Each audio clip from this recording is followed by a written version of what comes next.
Yes, people, welcome back again. And I've got a super, super special guest. Can't wait to introduce this one.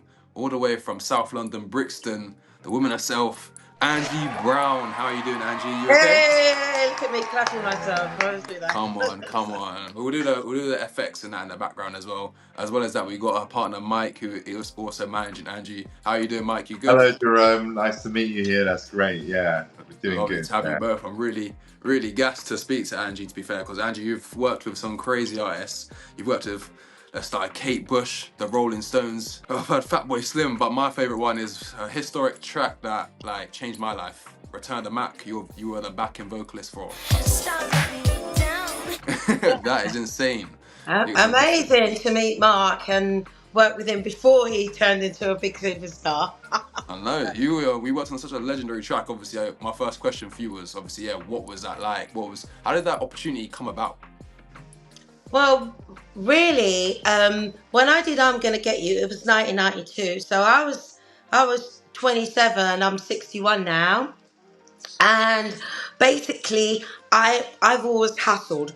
It wasn't long after I did the single, maybe a year in, I thought these people haven't given me any royalties, and it clicked to me that, do you know what? They're not going to ever pay you. I don't think so. I went back to doing what I do, which is going to the studio, put the headphones on. You pay me 300, 500, whatever it was that I asked for. Sometimes I got a co-write with them. And I went Okay. into the studio and learnt the track. And I'd done that for many years before I'm Gonna Get You. So it it very quickly clicked that the record company are not, you're not going to have that Tina Turner moment where they're going to develop you as a, you can Yeah, singing in Las Vegas, and they're gonna come and save you and turn you into something else. yeah. It was Industry like, plant, they kind of call it. that's right. They were working with the three guys from Bizarre, and I kind of sense that a lot of black female vocals were out there on the bootlegs that were Hmm. available, because Ride on Time and I Believe and loads and loads, even I'm Gonna Get You was on there. So there was a really good bootleg with loads and loads and loads of tracks on that actually there wasn't loads, but the way they cut it up It looks made like it it was into, stopped. yeah, made it into because that's art, isn't it? You hear something, you think, no, we need to repeat that. But of course, Hmm. I didn't understand it, so I just foo-fooed it. I just thought, you know what? I need to get back to work. So that's in the middle of the sort of like late at night. I think I got the phone call to say, oh yeah, come into the studio tomorrow, and we're working with a new artist. And it's here, it's in Camden, whatever. So this is 2 years after I'm Gonna Get You. So I met Mark. And Mark was like really, really, really nice, really down to earth. And Yeah, he's yeah. always been like that when he's seen me since. Love that. But he was really down to earth, and he said he wrote this track and he had a good deal with, I can't remember who his deal was with, but the producer was called Phil Chill, and they said, yeah, we just want to beef it up when he's doing the yes I do, and I thought, oh, this is nice and laid back for Return of the Mac, Like, Return of the Mac. must That's all give I him a had drink to because he do, can listen and to that tune like whenever he wants, like it's in the room, like it's on the vinyl or something. That's crazy. but the funny thing is it's just really, really. I wasn't supposed to be featured in any way, shape, or Hmm. form. I'm just in there to make his Yeah, vocals sound a little backing bit vocalist. more full, yeah. But the thing that I missed out on, and I must say this with a whole heart, it's nothing to do with Mark, Hmm. and actually nothing to do with his label. But I was an artist in my own right already Hmm. because of Bizarre Inc. And I made up that middle eight where they're talking, oh, Mark, you lied about your big breath. Stop bringing me down. So if I've got sense, which I have no sense, if you got sense and sensibility, Hmm. someone, if I had a management or someone speaking up for me, would have said, oi, my girl's just done 8 bars, right? If that Yeah, was Snoop Dogg or somebody, you'd not only be featured. It didn't, for hmm, me, it didn't matter about being featured. It just yeah. would have been nice to be getting a little chunk, just Just a just a, songwriter, just the acknowledgement, isn't it, of being a songwriter, being a part of it. that's Funny you right. I say that mean, because I think if you know like Kanye West, he's like a big person. I've heard like if you bring Kanye West like a bottle of water in the middle of the session, he'll put you down as a songwriter, even though you didn't right, even write a lyric, which right, is actually kind right, of crazy. right. But Wow. Well, obviously, that it's sounds amazing. you know that. I I was I thinking I need just to get a wish. PA job with Kanye. Wow. Well, I just wish that I had. I weren't aware, Jerome. So I weren't aware. I just think, I'm doing a bit of backing vocals and a bit of ad Yeah. libbing. But it's only afterwards that people pointed out to me that once you do the ad libbing, you are therefore a writer. And it's the same with da da da da da da da da. You're in the studio making up da da da da da So the da da melody. da da da da da. You know, I'm making it up, and they're cutting it up and putting it in places.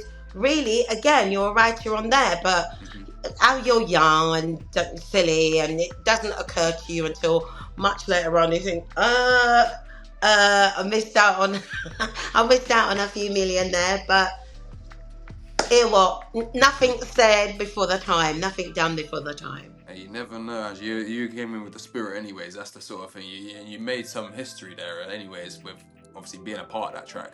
Not every. Yeah. I mean, so many people probably, even in your generation, probably made music and didn't even get the opportunities that you did. So you kind of at the end of the day got to be grateful for that. But it is an important lesson that you can kind of pass on to the younger generation of artists, anyways. That obviously make sure you're ticking all your boxes and ticking all your boxes. Was it crossing all your X's and dotting all your I's and all that? That's Make sure right. We teach everything's young obviously done people off. not to go down those little rabbit holes, those pitfalls, you know. But young people now know so much more than I would have known in the 90s. You know, you've Oh got so yeah. much more information at the end of your fingertips. You used to have to go to Brixton Library and look at stuff when I was a kid and try and find some, you know, oh man river. What was in the theatre? What was in here? What was it? Who did that? Yeah. Who sang on that? But now you just look it up in your phone. It's in there. It's amazing. Yeah, you can look it up on your phone. You can watch a YouTube tutorial. You can do anything nowadays. To be fair, to find these sort of information, these little hidden gems. I think a lot of the music industry is a lot more, well, the people that obviously coming through the music industry are a lot more open to kind of share their experiences and kind of share that information to the new people that come in as well. That's Especially kind of ones that they had their bad experiences and they're like, oh, don't do this because this is going to happen. that's But that's a good thing because you guys did mention before we started the interview that in May, I believe, you're launching a special new label yourself, Angie and Mike, is it? That's right. That's right. Yeah, we're launching ABMM Music, which is Angie's and my record label, and we've got a lot of like. So the purpose of the label, the way that evolved, is I wanted to see how Angie could be in control of her music. It's more than just a label; it's more of a music company. Okay. So we take care of the event bookings through that, collaborations with artists, and now the model that we created for Angie, I'm replicating that with the new artists, tailored to them, right? Yeah, of course. So our aim is to have tracks released every 4 to 6 weeks, whether it's it can even, it could be EPs as well and singles. It depends what the situation is with the releases that are coming up. But we really want to, and these are high quality, productions which we're spending money on. We're gonna, I've learned as well the marketing of the track is so important, and a lot of people don't think about that. They think releasing a track is a matter of uploading it onto the DSPs. Good luck to you. If there's 120,000 tracks released, that's like making a product which is like a phone, for example, when there's thousands of choices, and hoping that yours is going to take off. Obviously, the music has to be on point, but the marketing needs to be there to get it in front of people's faces and get them listening to it. And there's lots. It's really exciting. We're really excited about it. Yeah. I'm loving the sound of that, to be fair. It's just good that you got, obviously, two people as well that are going to be head of this label that actually one's got the experience of He's got the being an artistic, artist, having a bad experience exactly. at a label. And Mike has the music knowledge, like he has that music industry and business mind. So I've got that business mind, of each stage of the process.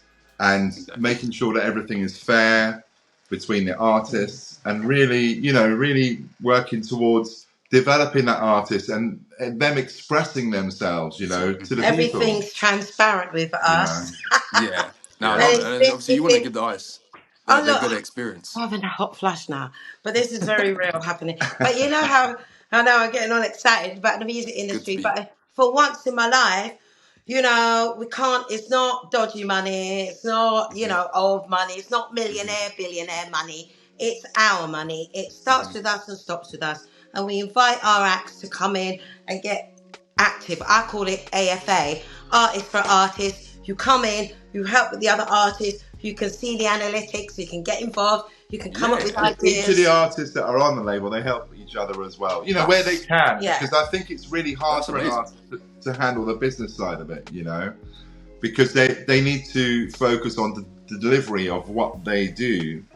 And it's really hard to understand about the contracts and everything, but they need to know as well what's going on. Yeah. 100%. There's so much to it as well in the music industry. Myself being an artist, even like purchasing your beat leases, I don't think a lot of artists understand when you buy like a beat or an instrumental for your track, you got to still go and get that lease from the producer, and that lease that you're buying only lasts a certain amount of years. And then other people might have rights to that same instrumental, have the right to remove your track. Like, it's crazy. So many different laws in the music scene, not just obviously people think, I can just It's write different country by country as well, Jerome. It's a little bit different country by country. So, yeah. 100%. I mean, I think I spoke to. Yeah, and a large part of the music industry as well, it is all about copyright when you come to the business side of it. And a lot of people don't really understand what that means, and it starts off with the basic meaning. It's the rights that you have of copy of your work. You know what I mean? Whether it's the writing or if it's the actual sounds. Yeah. And then all the laws that go along with that. Yeah, and as long as those things are tidy, then it's good, isn't it? Yeah, literally. That's why you need those sort of. That's why it takes more than just. What do they say? It takes a village to raise a child, sort of thing. You need that sort of extra knowledge to actually release properly and actually get the results you want at the end of the day. Like, it's easy to write and record a tune and then slap it onto Spotify and hope for the best. But if you want those sort of results, it's about obviously marking it right, make sure that you got all the correct rights, all the correct copyright situations. And also just simple things as well, like if you're trying to release a track and you want to make it big with the track, there's no point in just releasing an extended edit only. You need to look at the big, you need to have a radio edit. In the old school days, they're always releasing these 7-minute edits. And if you really look at the practicality of that with the general public, it's not going to work, is it? Because people, especially in this day and age, they want to. I think that this day and age is very, very short attention span. It's all like TikTok clips. People want like the 30 seconds. I think I think yesterday the artist I was speaking to, I was telling him about Pink Pantheress. You ever heard of her? Oh yeah, we have heard of her. Yeah, she does like new school garage, I'd call it. But all of her tracks are like 1 minute 20 seconds. Like, it's straight, and then she gets streams because it just keep going over and over again. That stream, 1 minute track. That's interesting, man.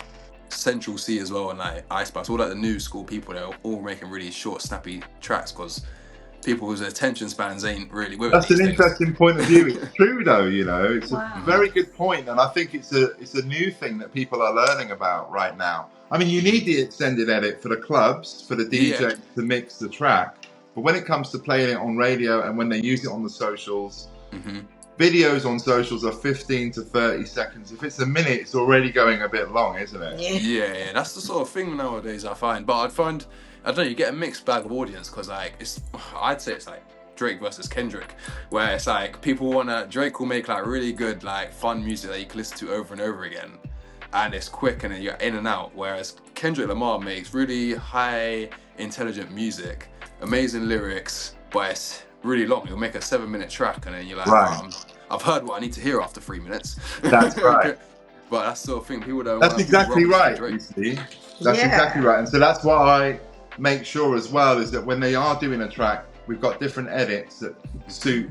You've got the basic thing of the radio edit, the extended edit, instrumental if it's needed. You can have candlelight mix if it's needed. You can have remixes, but it all depends on the strategy. But we don't know if there's a sort of like Bohemian Rhapsody. I mean, that was 9 minutes, But that What? kind of took you on an adventure.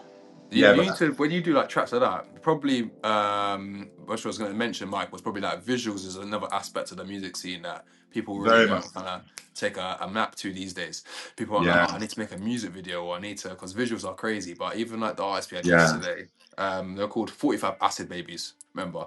And her Sob from there was really keen on like her music visuals. She was making almost movies, like, and I was like, I love that yeah. sort of scene of like not just making music, but you can do the visual aspect to make an actual another art from it.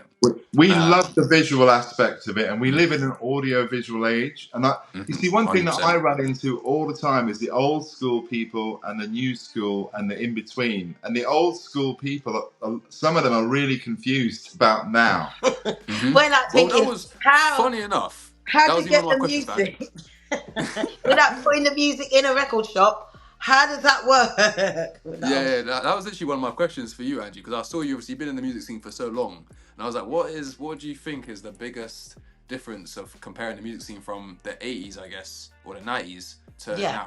now? Well, I think lots of things have happened for females. Definitely, there's more. I mean, that blows me away. A female producer. You actually produce the music. Yeah, because in my day, it was all men and they were all white unless you went to America. And they was a huge mixing desk, with 30 billion tracks on. All the And, slimies. you went to the big studios, Sam East, Sam West, Olympic, this one. They're all really, really made albums. Oh, Prince and George Michael and David Bowie's used this studio. It was a really big thing. Making the music in your bedroom, that's ridiculous, right? For me, in my age group. And then when you went to the studio, you would not dare, as a female singer, you've come there, you would what? Put your hand on the knobs and twist them and try to learn how that thing works. Are you kidding? You're there to do your, what I call the doobie-doos, put the headphones on and you do It's it. the backing, like, what he Yes said, he was I like, do. Yes I do. Is yeah. that in tune? Right, okay. Happy Angie. Okay, bye. But now when I meet even young black women who are producers. They produce that. What you produce a piece of music Yeah. for me to get my head around it. I cannot. I think that's the biggest revelation, that people can actually make music from home. I know that's how garage and house started. But in your aunt's front room, you would have like pack up with all the white labels, and people started doing their own music because they didn't like what the majors were doing. The majors weren't moving fast enough, and they were dictating to the people what they want. A little bit like Radio 1 started because like Radio Caroline was out in the sea, and then when the young people started listening, because this is the new groove, but then they got old, and then stations like Kiss came in, because I think that's what happens once you get to that place, you can get comfortable. So anyway, I don't want to go off.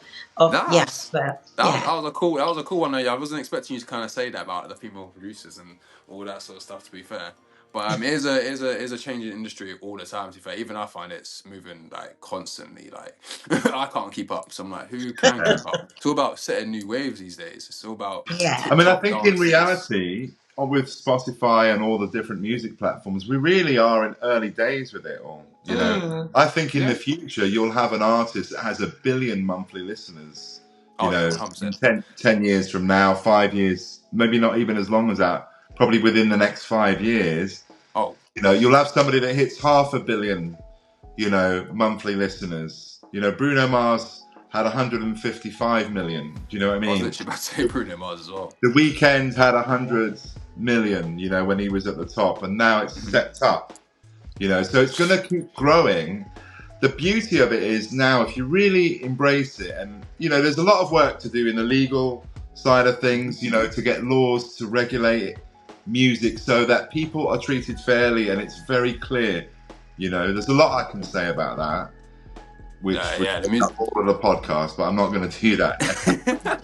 Hey, we've seen it. To be fair, we've seen it firsthand. But we've seen a mix of artists. Obviously, we've had artists that have signed, who have independent artists, and they've all had their own experiences, good and bad at labels, and good and bad independent. To be fair, I'll say, have you been to it? Have you worked for big labels before, Angie? Have you been signed before then, or? Yeah, I've had Yeah. major record deals as well. So this is a story back in the late 80s, I would say 88, 89. I've been signed by East West Records, Mercury, and there was, I think, I can't remember what the last one was called, but I've Electra. been Electra. Yeah. That's right. I was Okay. doing more rock stuff before. This was before Rock House was and even born. Yeah, So I was doing, you know, you was an originator then, Angie. You should put yourself down as the originator of house music. I don't think so. I think it's like the Lolita Holloway and those girls, the church sisters over in Chicago. But yeah, I was doing your 20th century boy. I wanna be. I was doing all that. Mate, you got that proper. You got the vocals anytime, like anytime, anywhere. It's just crazy. With the guitar you stuff. did before you started. You definitely had to warm them vocals up, didn't you? You was doing the washing, and you was like, me. Yes, I'm always doing some humming, something. I love You know, professionals they teach you about the mask and stuff like that, and placement, because you don't ever want the voice to slip. But definitely, I was doing more rock and roll. I was doing some jazz. I was on the tour with Courtney Pine. I was doing pop, blues, reggae. I was just singing for the hell of singing, and I got a record deal with a band that was called the Thrashing Doves back in the day, and they changed their name to the Doves because they were just about to make it, and they were on a children's TV show. Margaret Thatcher was invited on, and she she had to do this hit or miss thing. And she, out of all the bands, you know, the real punky ones with all the hair and with a Mad like Max, kissing that, yeah. she was like, no, and she saw the Thrashing Doves. This is well documented, if you ever wanted to look it up. And she was on Swap Shop. It was a children's TV show, and she said, "I like those boys. I like them," and their career went downhill overnight. So What? I can imagine the label was saying to them, "Now the kids want this," which was more. It had gone on to be sold to soul. Keep on moving down, so yeah. And that's how they contacted me, and I got roped into the deal with them. And I got one song on the album, the rock jingly jingly album. I got one song, and that song was released, and then we got dropped from the label, and it was like, oh wow! And this one song went on to be a big hit down in South Africa. So if people are watching in South Africa, they will know that song. It's called "Beaten Up in Love Again." So hey, big up all the South African community, because one of my artists I work with, big up Jockstar. He's from South Africa. He's one of my good music friends. So he gets me a lot of South African followers. So they'll probably. I mean, I'll tell you something exciting as well. We have an Afrobeats artist over in Zambia, which we've been looking after now for the past 3 years. We've just been setting him up, right? And he's young. He's 22 now, but he's written for many of the artists in Africa, and he's produced his own music. He's not launched yet, but you know, I'm talking to people in the Burna Boy team. He's written for those people. You onto myself and Jockstar, right? If you like Afrobeats and stuff, Jockstar's an amazing artist. To be fair, he's really good at. He does more like drill, but he does like Afrobeats as well. But he's from the deep South Africa. Like he's not. He'll message me back sometimes. He's on what's it called, Watershed. Is it Watershed? Yeah. He got no electricity or anything, so he's in it. But he's such a talented guy, so I'm always like, I need to get you over here in the UK, man. Get you some opportunities. Yeah, it's really interesting, isn't it? Because art is art, and no one can predict where music's going. You cannot predict it. And what I like about Afrobeats is on that it's on the same kind of keel as Latin, and I like Latin, and you know, it's just music. It's tribal, isn't it? It's cultural art, and you can't keep it back. And that's what I'm saying. The majors who think they know so much because they sit around a table talking about it, you know, you're white males, and you think you're so on it, and you're not. You don't know nothing. They just see the profit side. They just care about the business side and making the money from it. That's the thing. That's what I was going to say when you said about you're being a part of the label. That's the thing. I think a lot of artists don't kind of think when they're an artist, as an independent artist, when they go to a label, they don't think, oh, I won't get shelved.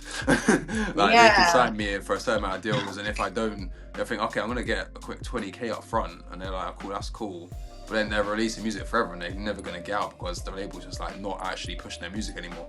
Their music's just sitting there, not coming out, not being released ever, and they're just like, why am I not blowing up? Or where'd my career go? Yeah. It's like, that's like gatekeeping though, because actually when we were here in the UK with the Doves, I was getting respect like anybody else would have done. It was like Skunk Anansie before Skunk Anansie. It was just so UK. They just said, oh, a black girl singing a rock, not a big deal. But when we went to America, oh my God. In America, which is the counterpart, or this is in the late 80s. Yeah, late 80s, they just said, they were horrified. How can you have a black girl fronting this rock band? This is not black music. So, excuse me, all music is black music as far as I'm concerned. Yeah. So it's like, he said, they told the boys to drop me and offered them like £500,000 to get rid of me. But the boys with their little pudding hairdress, you know, ding, ding, ding, ding, drain pipe jeans, they went, no, we're not. And we all got dropped. Their loyalty. Yeah, we all got dropped. Yeah, something happened to that A&R though, is what I heard, and they got sacked. All the different acts that were signed up were shelved after that because he got sacked for something, some drug-related thing or whatever. Yeah, and then it sat there. Yeah, but in a major, if you don't have your A&R person, your artist and repertoire person talking up in a big conglomerate, a huge company full of thousands of people, and you've got your pen pushers, you've got you need that person saying no, give them a chance. I mean, it's famous about U2 and the Joshua Tree. That was 7 albums later. The label was just about to drop them. Go away, you lot are never gonna sell. And boof, Joshua Tree blew up. And that happens to a lot of acts, you know? And it was like, this was the first single, first album, and we were dropped. And just like everything, really, I mean, we've been in the studio at Abbey Road. We had the London Philharmonic Orchestra play on stuff. I mean, they threw some money at it. We flew to LA to do the video, but you could tell when I got to America, like the big boys running that shit were like, no, she's black and she's a bit of a chubster as well. Can we change her? I guess especially about them times, they are all about sort of the skinny image as well, weren't they? Yeah, and that's what I like about the internet though, Jerome. It don't care if you're black and you want to do country or rock or pop or blues. If you're white and you want to do a reggae, it don't matter. It doesn't discriminate. The internet kind of freed my soul. Do you know what I mean? Yeah. Especially in the modern day as well. It doesn't get in the way of your art. I would say really even like right now we've got one that is blowing is Miles Smith. He's literally from my area, Luton, as well. And he pretty much does like country, which I think is, I was like, when I first saw him, I was what's like, his name? Miles Smith. You probably know Stargazing. It's like, take my heart, don't yes. That guy. Yeah, I was like, well, he's from Luton. I was like, he's from like, went to a school around the corner from me. But yeah, I was like, when I see him, I was like, that's crazy. He's a black guy doing like Ed Sheeran stuff. I was like, I see that, especially in Luton, which everyone in Luton just wants to do rap and hip hop. Like, I don't see anyone else doing anything different. Yeah. I mean, look at Eminem. He's a brilliant rapper. There's loads of brilliant white rappers. I think, you know, if you can't never put a tone to it, to be fair. Yeah, exactly. I mean, in my point of view, music, the music itself, the sound, there's no colour. No way. You know what I mean? People shouldn't discriminate, you know, because it is what it is. If it's a good track, it's good. It doesn't matter about colour. You know. But I was gonna say, my next question for Angie actually was, what music did you grow up on, Angie, by the way? Because obviously I mentioned earlier, my dad did gospel music, so in my house it was always gospel, or my mum listened to Bobby Valentino and all the old school R&B jams and all this stuff. What did you grow up on? I grew up listening to the old Reggie music, mate, old reggae, because you know, it was the late 60s, and Studio One and Trojan Records were around, so it was all, you know, Dreamy Clip, wonderful world, beautiful people, you and your girl, yeah. And then we listened to My Boy Lollipop. Desmond Decker, wake up in the morning, aching for better. So we grew up listening to that. We actually listened to Bob Marley before he got with the Wailers, and Young, Gifted and Black. You know I love to know. You would definitely be vibing my aunties in that for sure. And my mum used to have these parties. Yeah, my mum said, "Look, come on, let me make a party, because we got to." You know, you got to hustle, isn't it? When you're working class, you got to hustle to make it quick. And my mum would go around and say, "Oh, don't put the cigarette out in here." Wait, was this in Brixton as well? Or did you go up Yeah, in Brixton. And my mum would literally, they'd move it all out into the garden, and then she'd serve the little vodka in the kettle, and they used to pay her the money. Yes, Mrs. Broad. And then knock it back, and then they go and dance to the reggae. And we, the kids, used to be upstairs jumping on our aunt's coats, and then we'd venture downstairs, and you'd always steal like a half a patty that was hanging about. She's not eating that patty, man. And you say to one of your aunts, "Can you get a bowl of curry goat and rice, please?" And they get upstairs, and you're like, you know, all of that. But it was like, it was the music was skanga. Yeah, it was really heavy. Like, you're like, what is this? What? You know? And it was like all sort of late 70s drinks, like Baby Sham and Cherry B. And as a kid, you just had to teeth that.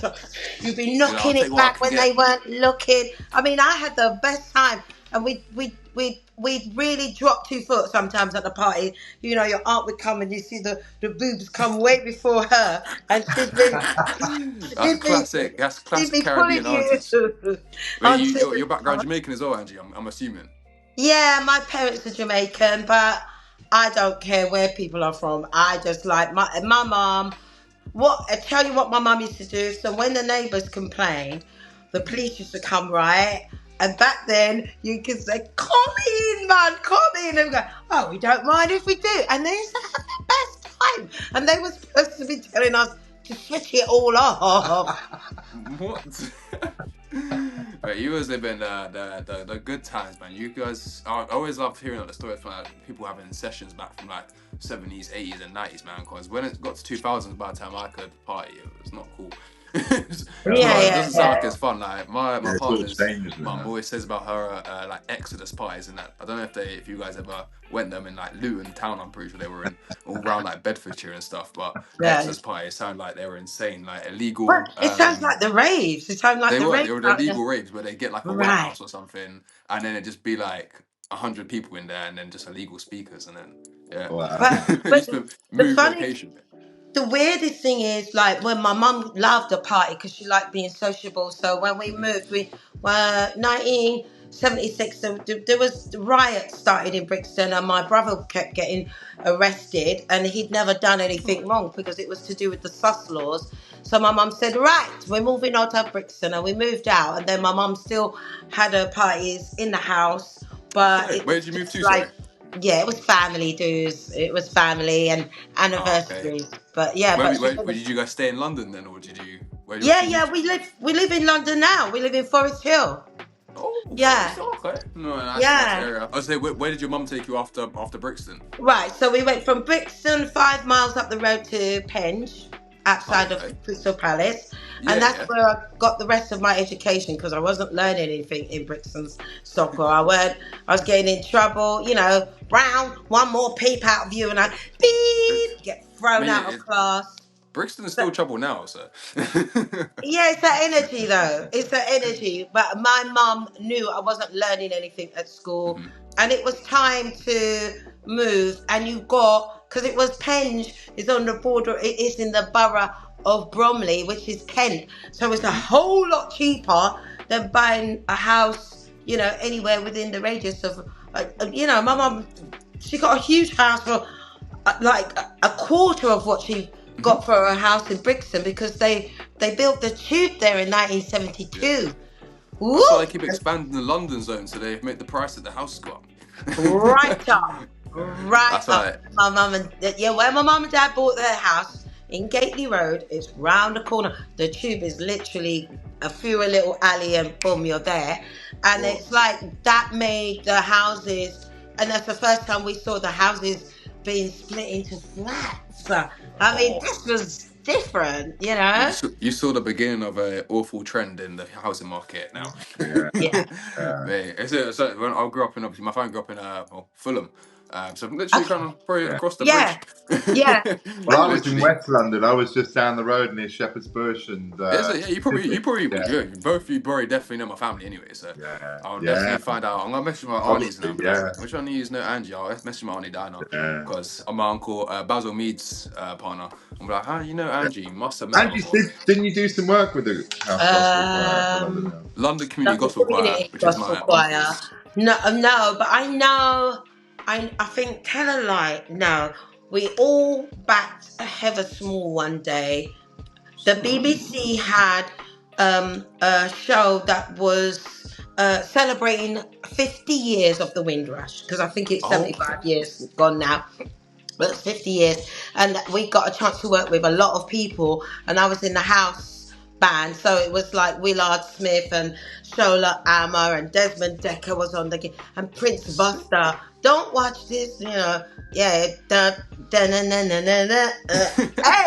hey, right. So he was on the gig. Prince Buster, Rolling Gift was on the gig. Louisa Marks was on the gig, singing her reggae, her lovers rock reggae. So that's when I got a chance to work with everybody, because I was in the house band. So I just got to work with a lot of all these famous black people so loads of people have gone now, but it was an amazing gig to be a part of, really. And Grace Jones was there too. Well, yeah, that's crazy. That's you had like every opportunity to kind of just bump shoulders with these mad big names as well. Oh yeah. So that is when Heather Small was singing "Just for the hero inside yourself." We were all so the house band was doing their, and then your cousins and Samantha Scott, loads of Samantha Smith. I mean, loads of them from the community. London Gospel Choir. They were LCGC all on the gig to back up Heather Small with her That's song. sick. Yeah, they've done some crazy stuff. It was when I was watching the FA Cup final and saw my Uncle Basil on TV, and I was like, why is Uncle Basil singing the national anthem? So, what? Doing the FA Cup final? What's going on? Wow. He just be doing the madder stuff. But big up Uncle Basil for real. But I'm gonna do, Angie, though, because I could be chatting to you all day. I'm gonna get a couple more questions in, but I'm gonna try and meet up with you guys in real life, seeing you're only in London. Yeah, we should do that. Yeah, definitely. Yeah, and I'll do the physical. I'll get my cousin because he does the videography, and we'll sit down and we have a proper nice little fun session as well. That'd be amazing. Yeah. Now it's warm weather and stuff. I wanna be coming back outside, but I've got a few artists in London that I've had the past couple months. I'm like, we should just meet up, but I don't know why we didn't do it physically. Yeah, but, absolutely. But obviously that'd be really cool. Anytime. Yeah, for real. Obviously, I'm gonna be in London anyways next few weeks, but whenever I'm around, it sounds like you've been around literally where all my family are as well. Because around Bromley. I'm sure that. Where do you say you're living now? Well, we live in Forest Hill, but this cat is called Brixton. He's called Brixton. He was found in Brixton, and he's called Brixton. Brixton. He looks like a Brixton as well, to be fair. Brixton Bully. That's what they call him. Brixton Bully. If you know that rapper. But Angie, I'll ask you a few random fun questions anyways, because then the rest of the night I'll be chatting to you all the way till tomorrow morning probably. I'm not gonna lie. But okay, no worries. What is your favourite thing about creating music? Like, is it the performing of it, or writing, or what is your favourite thing about creating music? I think it's like it makes you feel free in your soul. It makes you forget that you might have a light bill to pay, and council tax and whatever. When you do the music, you get into the zone, you start channeling, and it's like chanting, praying, I don't know, sex, eating the best food, drinking the best wine. There's just definitely this energy of feeling happy, because I think that when we metamorphosize into human beings, sometimes, things get you down in it. You read the news, you this, but the music just lifts you, just takes your spirit somewhere else and makes you feel good. So, yeah, definitely I call it the big O, which is a bit naughty, but that's what. That's what it's all about, to be fair. That is literally that. It's when my favorite thing literally is that when you finish that making a track here, you listen to it back and you're like, this is literally what I want it to be like. You're doing that process, you feel proud of yourself, you get that little warm feeling inside of you. I know, That's I what know. Yeah. And music, sometimes when you get it right, you're so at one with the universe that you don't care. You just, you know that you could die and go to heaven and have that smile on your face. You really could. That's what music does for me. It makes me feel so good about life that things can't get you down so much. I mean, if I see some of my girlfriends from school and I think, well, they worked hard in the, I don't know, in the shop, in the office, but yeah, nine because to I've five, like. done my music, I'm different. I'm different. And I've not had a boss going brown, brown, Tell me about it, Angie. Literally, Yeah, that is literally how I feel like every single day. When I go to my 9 to 5, I'm not doing Libby. yeah, When I'm doing the A&R stuff, that's what I'm like. I love doing this stuff, this every single day. Like anything for Libby, but doing that the normal 9 to 5 stuff. I'm just like your spirit just gets taken away. But when if I go I'll record in my garage. So if I'm okay, going, if I finish like, or just even start writing, like that's when I'm just like, I feel warm. I feel like way better about life. Yeah, it takes yeah, that sort of that de-stress, that sort of that ventilation of life. You can get everything out, and you can feel yeah, happy again. But I like the way you describe that, the big O, like I guess like yeah. It does. It does. And sometimes when I'm singing to people, I go, like, we're having sex right now, okay? And they start laughing. yeah, Well, because when they're singing, I'm singing to you, you're enjoying it. The fact that you're enjoying it is making me enjoy it, and it becomes this two-way thing. It isn't about, oh, look at me singing. It's like a moment of joy, and we're all gonna achieve that together. and connect to you. I love that. I love that. I've never heard music described as that, but that is actually like an amazing way to actually think of it. You should watch read this book though. This is my missus reads. Where is it going? Scoop. No, this one. Oh, no. It's like Fourth Wing, if you've ever seen it. It's like the third one. But Wow. it's amazing writing. But it's got Wow. the script, the word that it's like what do they call it? Smart. It's like a prophet a bit. It's like 50 Shades of Grey mixed with like Game of Thrones, but the way she's like writ it, it's like that Okay. connection sort of. It's really mad. But the way you describe like music is like how this book describes like their lives. It's crazy. If you read it, you'd be like, okay, I get what he's talking about. Right. It's crazy written, but Fourth Wing, if you ever see it, it's a trending book that all the ladies are reading right now. Amazing. Oh, what's it called again, Jerome? Fourth Wing. Wing. Shout it. You're gonna make me trend on TikTok. You gotta delete that. But I was gonna say as well, Angie. I probably could save this question for later. But what is your highlight of your career? You've been through so much. You've done a lot. You've worked with so many amazing artists. What would you say is one of your highlights of your career? Yeah. I think the biggest one today is definitely Top of the Pops. It has to be, because I watched that show as a little girl, and back in the day, all the families, black people, white people, they all sat around the TV and they watched together.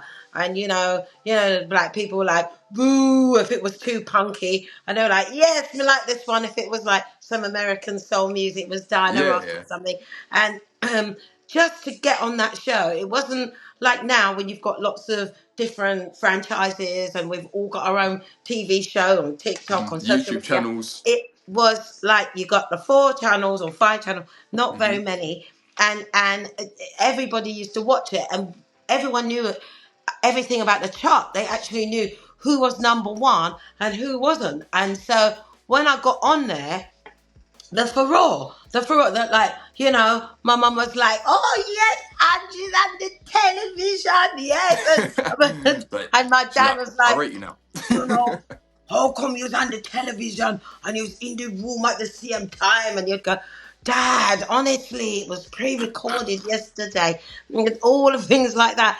And then uncles, aunties, neighbours, where you get your camera, your film developed, Hmm. the person who fixed your shoes, your dry cleaner. Everyone's like, yeah, she's been singing for years. Yes, Angie, That's we're really sick. proud of you. It was a very it's the moment where you don't need to explain to people what you're trying to do anymore. Because the moment you leave drama school, you're saying, "Oh, I want to be in the arts. I want to be an actress. I want to be a singer, songwriter, Hmm. whatever." And it's like you're from a Jamaican background. It's like, yes, but you need a proper job. You do need a proper job. And you're like, okay, okay. And it is, and then you do get some of the jealous aunties who've just kind of like, you know, they just had babies all the time, and they, Oh, why don't you get a proper? I don't want a proper job. yeah. I want to sing, and they want to know why. How come you haven't? How can you be in your 30s, nearly going up to your 30s? Because I was Hmm. 27, and you don't have no man, and you don't have no baby, Wait, right? have you ever seen the show Champion on BBC? No. Nah, you should watch. All right, when you go on BBC iPlayer, yeah, and watch Champion. Uh, my cousin's Ray Farron's in it, by the way. Shouts to Ray. Wow. But Okay. but watch it, cause literally there's a scene in it, yeah, and like it's like a music show, but like the mum in it, you find out later she like used to be a singer back in the day, and literally what you're saying is like what she experienced back in the day. If you watch it, I don't want to spoil it in case you do watch it, No, I but will watch that. Thank you. so you Thank had you. experience. You definitely both would like it, especially if you like music and sort of the scene, the Amazing. music scene. It kind of puts that sort of aspect of what the new music scene kind of is like at the moment. Sick show, that amazing show. Great. Right, we're Yeah, going to look yeah. at that. I am. Yeah. I'm really. We try to look at documentaries and things like that, and the rocu and docu, mentaries about acts and people and how Hmm. they made it and stuff like that. Because you're always trying to learn things, aren't Yeah, we? it's always So very interesting. Yeah. No, I say you're probably gonna have a load to learn. Next time when I see you guys, you're gonna probably have a whole different like set of like mindset. Like the label's going off. We're doing this Yeah. now. Change direction. Well, Like, I don't know everything what you guys are gonna is do. progressing. I mean, what we were talking about a year ago and 2 years ago, all those things either have Hmm. happened or are happening, and there's more that we have planned as well. There's so Yeah. much. I mean, I want Angie, she should have been releasing tracks really every month or every 2 months for the last 30 years. And yeah, and for whatever reason, that didn't happen. It was like random things, random people collaborating with Angie at different times. But now it's a much more organized thing, and with the label, like I said, it's there. It's designed to support her as an artist. Love that. That's what it's there for, And then our other artists, it's supporting them as well. And then it depends where they go. If they become a huge artist, then we probably will help them set up their own label with their own people, Their you names. know. Hmm. You know. I love that. To be So, fair, sounds like you guys got the best. So I said it earlier. You guys got the best sort of mind frame to put the new artists in the direction. Shout me if you ever want to help me push some any of my tunes, because I'm gonna be loaded this year, well, and we're I think open. okay. I'm gonna We're be open to just lots of Yeah. things. So Yeah. slapping. I mean, yeah, I'll but that's send you guys some of my music anyways after. Yeah, yeah. It for was really sure. fulfilling though to work with Well, emerging one of artists. our new artists, her name is Tia Callum, and she's 25. She just turned 25 2 days ago. She's come such a lot. She has a real story behind her, and she has worked very hard to get in with us. And she got in with us, and she's very talented. She's a great songwriter. Yeah, and she's really grateful to be with Is us. there any particular artist you're looking for then to bring to the label for this year? Like, are you looking for particularly like We're not club really looking bangers, or for are you looking for people. They're like? coming to us, you see, and then we have Is to it decide. And okay? we don't want to make promises to people that can't be kept. We don't want to Be overload realistic. ourselves, but it's going to grow. I know it's going to become absolutely insane. Definitely, especially the with music like that someone we- like Angie as yeah. well. Once they know like Angie's like the backing vocalist for Return the Mac, they can be like, "You're the female vocal I hear on that track." So don't think I knew there was a female vocalist on the back of that track, but I never knew who it was until like they said, "Oh, Angie Brown." I started researching. I was like, what? I was like, you're the person, you're on this and this and this. And I was like, that's actually like, actually blew my mind. I was like telling them at work today, I was like, George, I'm meeting the lady that did Return of the Mac, bro. I mean, it's amazing what happened with Return of the Mac, because the Americans were the king of R&B, and suddenly Return of the Mac came out of England in 1994 94. And all of a sudden it was a worldwide phenomenon. And it still is. That's what I was going to say. Angie you're probably one of the originators of that sort of UK female vocalist sort of string of people that came through. Because you did like one of sort of, I can't remember who the other one was. Like, I think Drake sampled there as well a few years ago. Yeah. Um, and those sort of things, all those like female singers that were obviously back in the 90s, and they never were like the feature artists, so they never ever heard their name. Until like someone now, like say if I dropped a tune, and Drake was on it, and I put Angie Brown, everyone's like, who's Angie Brown? They find out that you're on Return of the Mac, they're like, oh, mad, and then they'll find that's because you're on the sample. Nowadays, that's how it kind of works. It's so true, with accreditation of people, because if you have a track, we have a track right now, which I'm not going to talk about too much, but we have a track right now which was a sample of Angie's voice, and nobody knows it's her. I'm not going to mention names. I talked to someone and I said, do you realise that that's Angie on that track? And he said, what? You didn't know? Yeah. And he's done a remix. I don't want to give away too much. He's done a remix of that track, and that track is a huge track. I'm going to not say any more at the moment. you're like, if you release this, you owe me $500,000. Sorry, what did you say, Jerome? Mike's like, if you release this, you owe me $500,000. Well, it has been released, and it's had over 4 billion streams. Yeah, because they got my voice from a sample. Yeah. You need to make sure you get them backtrack them. We're sorting it out. It got released in 2021. I think that my voice is like where a lot of people would go, that's her. She did that because I'm like my mom. I'm doing a hustle at all times. I mean, the label didn't want to develop me as an artist, so I thought, because you want to keep my money and kick me to the curb, I am gonna not go back to my day jobs. I'm not gonna go back to my cleaning and my waitressing and making sandwiches and all the hustles that I did before I was a singer. I thought I'm gonna do everything in my power to keep singing. So even with the Stereophonics, I've done maybe tomorrow. I'm good. Ooh, ooh, ooh, ooh. I just do it. Just get on with it, because then when in my 40s, when I was 41 and 44, I had the boys. I thought I got in there quickly before the eggs got fried, and then it made me even worse. It made me like, you got 2 little babies to look after. I was like, come on, session after session. But you're doing these sessions and you hope that people will put the tracks out.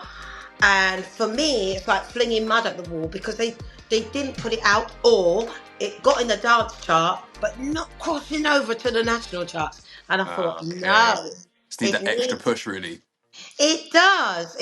Did need an extra pushing. And I just thought, well, you know what? I'm going to keep going, and I don't care. So I know I've got about 5,000 tracks out there, at least. What, Angie, you are. I'm going to call you the mother of, like, original UK music, I think. So I think you should be, but I feel like this year, I think you'll get that accreditation. I think people will recognise you and my flowers. I mean, we've got some incredible releases coming up, but I'm going to let you probably going to come to that question in a minute. Huh? Anyway. Yeah, I will do. Obviously, I'll probably, I will wrap it up soon, because, actually, the next of my questions I'll save for, I'll come and meet you, and I'll do some more fun questions with you.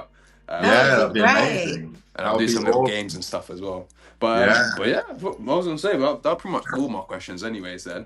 But we'll wrap it up, Angie. But Angie, what can we expect from you for the rest of 2025? I think that along with ABMM, I think that I'm going to receive my flowers. Because I feel like I'm in my twilight years. I think my voice is still going, and touch wood, praise God, the health is still there. But, you have to be realistic and give myself a little 5-10 year window, because I'm 62 this June.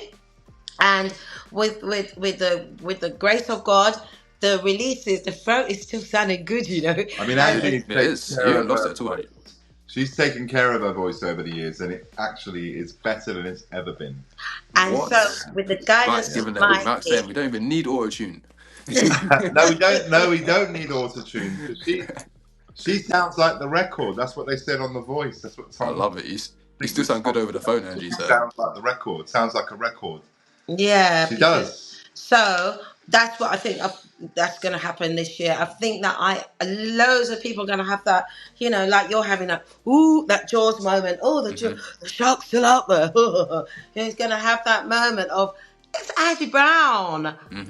Oh my God! And I'm going to get my flowers. I do believe that people are going to wake up with, along with my new releases. The new releases, a lot of them I've written, or really great collaborations with good names, with new names. It doesn't matter who, but the stuff coming through, like what Mikey said earlier, is quality stuff that's coming through. And I think that the people who follow me, who are real fans, they've been praying for that for a long time. Angie's covered a I'm track. praying We've for it got already, a track Angie. coming out not this Friday coming, but the Friday after with Simon Fields and Vera Hall. You know the Trouble. Is it? It's called Trouble. So Yeah. in the mid-90s, it was Moby that goes, "Oh Lord, am I trouble so hard? Oh Lord, am I trouble so hard?" Yeah, but it was slower. So we would, don't nobody know my troubles with God. Don't nobody know my troubles with God. Hey, Angie definitely needs to be like constantly performing. Like you need to be on like Vegas something, Angie. You need to get you like Coachella wireless. We are opening up next year. We're going to be international, full on. Oh. We got UK and all that covered, and Yeah. Ibiza. All it takes for Angie is literally like a central C or one random big rapper to shout you out or something, and then everyone will be like on you like, oh, I want a piece of this one. Give me a sample. That's what it will be like in the UK. Trust me. But that's what I think. That's what you should probably do, Angie. You probably just shout some of the UK rappers or the big UK singers and I know. slap them. I don't really know a lot about rap, really. But I don't. the thing is, you don't even need to. You might just grab one of your old samples, just slap them a few, and then literally one. They'll be mixing it in. To their tracks. I love that. Yeah, And your lyrics as well, are perfect. That like me, I love those sort of samples in my Incredible. music. Yeah. So if you got anything, shout we me, could man. do something. It'd be good. We should definitely do something. Yeah. For real. But obviously, obviously you've already seen that single obviously coming out, Trouble. Anything else we're expecting? You did mention as well you had a project coming out later this year, I think. At the moment, there's Soul Sensation, Soul Vibration, and that's with WH0. That is doing the rounds. That is so good. I will follow with Twism and Baral. That is getting all these plays, mostly kind of America as well. They're loving that. And that's gone into a commercial and club chart at the moment. Music Week charts, It's an industry chart with Music Week. And so basically a lot of DJs will look at that and say, oh, this is going down really well. So, and then what else? We got MRKO. The Real Me. So I know that there's White House and that there's Black House. I know that the gospel house music that Barbara Chaka and Dawn Tallman do is great. It's great. But I want to play Tomorrowland, so I want EDM. Okay. I want the techie mixed in with the soulful voice, and that's where the real me, where I think that I'm singing like Billie Eilish, and all that. And it's like moody in black makeup. The real me, poor me, and it's very, it's me putting my little pop voice on, and it's really, it sounds more filmic. It sounds like you're on a story. Do you know what I mean? I'll drop the tracks over to you actually after this, so you can have a listen. We've got Stir It Up as well. Yes. Stir It Up. That's housework. That is 80s so 80s there was Patti LaBelle. They was using it in Beverly Hills Cop with like Eddie Murphy stirring things up. It was just like, got to stir it up, got to break it up now. right? And I'm just now, they don't want the choruses. Well, they don't want the verses. They just want to stir it up and spin it up and stir it up. Yeah, they need that's what they need it 1 minute. They need it 30 seconds. TikTok loop here. Yeah. Well, Bass Power's like that, isn't it? Bass Power. The track that was with Blair Muir. Bass Power. Released it in June last year. It's doing really well. It's doing really well. And it's got, yeah, no, a lot of Angie's music. Your music does really well. Anyway, you're not 100,000 monthly listeners on Spotify, so that's like you're an established artist just from that. Not every artist has that. We've only just started. It was only 3,000 a year and a half ago. It's because of Mikey. No, mate, that's probably all the people that. It's not me. I'm just helping to make sure things are right. Mikey told me how to run it, though, and I thought. I love Mike. Mike's like, I'm not taking no credit. I'm just getting in the right places. Like, that's what I do. I'm just helping you. I'm just. I'm passing the ball and you're tapping it in. Or the other way around, I don't know. It's amazing. But I love it. I love it. You guys seem like you're the dream team couple to get the music. We love it. We love what we do. I love doing it. I love working with Angie. I love the music industry. I love it. It's my. I say, Mike, were you in the music industry before? Only since I've met Angie for the last 4 years. Before that, I was working in executive operations. I used to run things, like with lots of staff, and I used to get thrown any project. If we're buying buildings somewhere, I'd be the one that can you sort it out. If we were doing Christmas lights, I'd be the one who'd be sorting it out. It could be anything. It could be PR. It could be like opera. I was like, like one of the people who was just give it to him because because it was I had quite a broad job. I'd get a lot of things thrown at me, and they knew it would get done. I'd get it done. Mike sits there looking at analytics and he'd be like, oh, you've had a stream in Toga. Oh, you've had another stream. He'd be looking at, no, I'm exaggerating, but he'd be looking at the analytics. Obviously you look at the different areas. You can see where it's popular, where you can make it more popular, by getting stuff there. It all relates to the marketing, doesn't it? You've got to get it in front of people's faces, in front of their on their earphones, from being, whichever way that happens. It's literally, that's what I say. As soon as I started doing the A&R thing, I was like, so much talent, especially in the UK. There's so much talented artists, but it's about getting your music actually heard. There's a lot, and if they're guided right, then you've got a winning situation all day long. Literally, if they're not guided rightly, you get a wasted situation, and it's sad. Yeah, 100%. But you definitely need all other artists. You definitely need a mic in your life. I'm thinking I need a mic in my life. Yeah, I have to show you to be my manager, Mike. Help me too. We want to help a lot of people, and if we can, we just don't want to oversubscribe ourselves, but we want to do it, and that's why we're creating the label, and everyone works as a team, within reason, to get things done. But we can do it. I know we can do it. We're trying to help people cross over.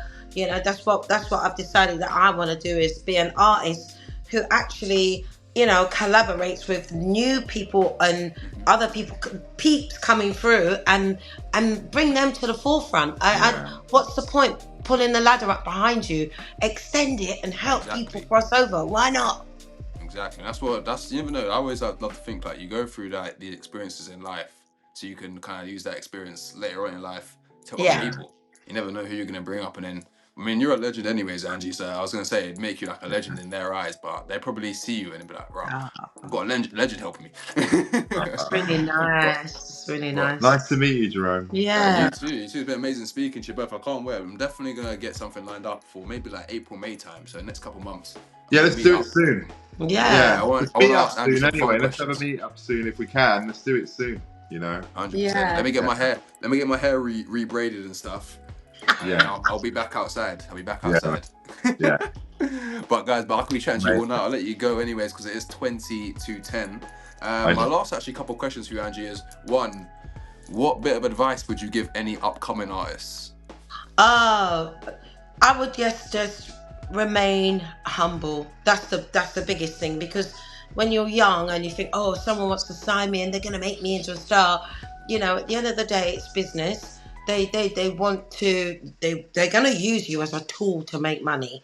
for the business, and you will get a tiny amount of the profits. Obviously, as you grow bigger, you're supposed to get more. But really, amongst all of that, because if you're on the radio, or even if you've got people streaming you, the ego can just go, oh, I'm so great, and you can start being an arsehole. Actually, you are in a very exclusive club. The fact that you get played on the radio, the fact that you've been in the charts, don't be a pain in the neck. Turn up, do the job, and be kind. Don't treat people how you wish to not be treated yourself. Love that. That be kind one is the main thing I love, Angie. I love that. Just being nice to people, just being a human at the end of the day. But my last question for you, Angie, is where can the people find you, and where can they find your music? All right. So I think I've got a YouTube channel somewhere, Michael and assist you. obviously on Spotify. I'm on Apple. I'm on all the big DSPs, the major platforms, all the big DSPs, and then and you can still see me. Instagram, TikTok. What's it called? The official Angie Brown on TikTok. Yeah. And what else am I on? Facebook. You can have a real chat with me on Facebook, because I get all chats. But she gets lots of messages all the time. So if anybody messages her, they have to be patient. Yeah, you always get replies. I'm sure you'd get a few messages after today. Loads of people wanting to work with you, Angie. Library set. You probably get loads of people being like, "Oh, I want to be a part of your label. I want to work here." But definitely be getting some more, and we'll definitely have a longer chat next time as well. But it is getting late. It's 20 to 10 here in the UK. Obviously, we'll meet up in London soon. But my people at Liberty, it's been amazing. We've had Angie Brown here and Mike as well. It's been amazing having you both. Thank you. Thank you for having us. Thank you for coming on. You've been an absolute legend. You've actually made my week, because I was like, when I saw this, I was like, I need to chat to Angie. I need it. I've had a grumpy weekend. And this has made me happy. But Angie, Mike, it's been amazing having you guys at Liberty. Make sure you like, subscribe. Make sure you go stream Angie's music as well, and keep a watch out for everything she's got this year.